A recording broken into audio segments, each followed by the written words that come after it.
morning, Your Honor. My name is Murtaza. I am level 6 student of University of Advocacy. Introduction. It is a formal application on behalf of defendant, Mr. John Lannister, to exclude a portion that hearsay evidence contained in the witness statement of PC 2011. Mormont dated 20 January 2025. The statement in question concerns the alleged oral identification of Mr. Lannister by unidentified, uninterrupted male from a balcony in Sunsquare House during a police foot chase. The defense submitted that this evidence is inadmissible under the Criminal Justice Act 2003 and that its admission would amount to serious prejudicial against the fairness of the proceeding, contrary to Section 78 of the Police and Criminal Evidence Act 1984. The evidence objected to. Witness in his witness statement, PC Mormont record that as he entered the Hyatt Garden estate following the pursuit of stolen vehicle, he heard a man shout from the balcony, "If you are looking for that bloody Lannister boy, he is hiding behind the bins there. Are you going to put us out of misery and make the little Torek?"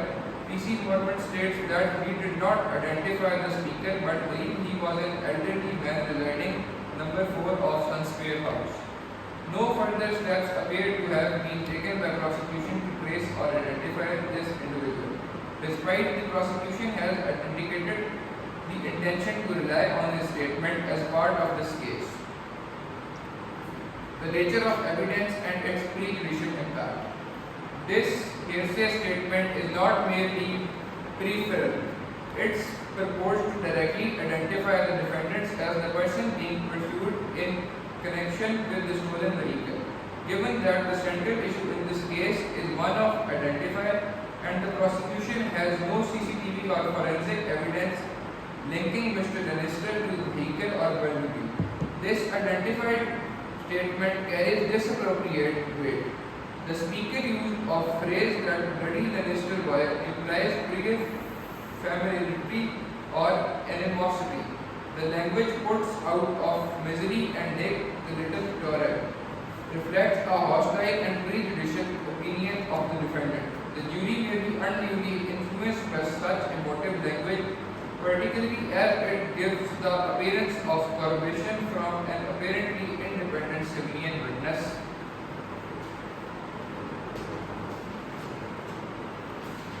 Now I will be coming to inadmissibility under the Criminal Justice Act 2003.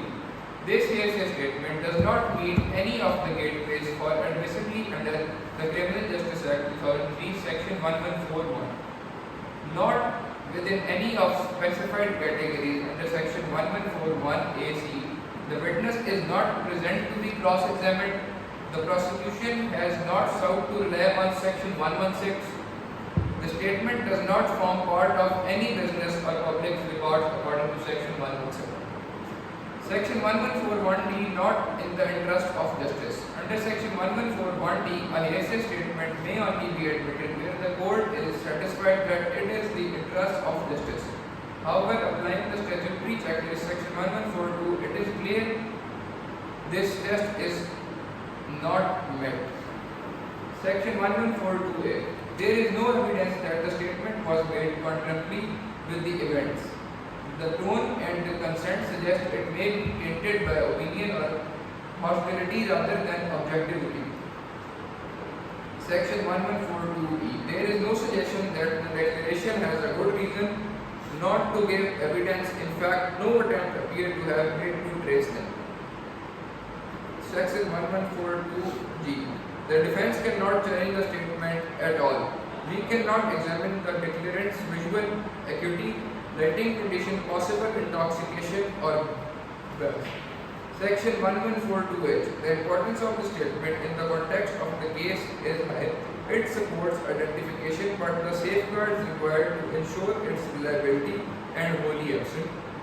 In R versus Taylor 2006, the court appeal held that where hearsay identification evidence could not be tested or challenged due to declaration anonymity, it's out not to be admitted unless a very compelling justification existed. None exists here. Lack of compliance with Section 116.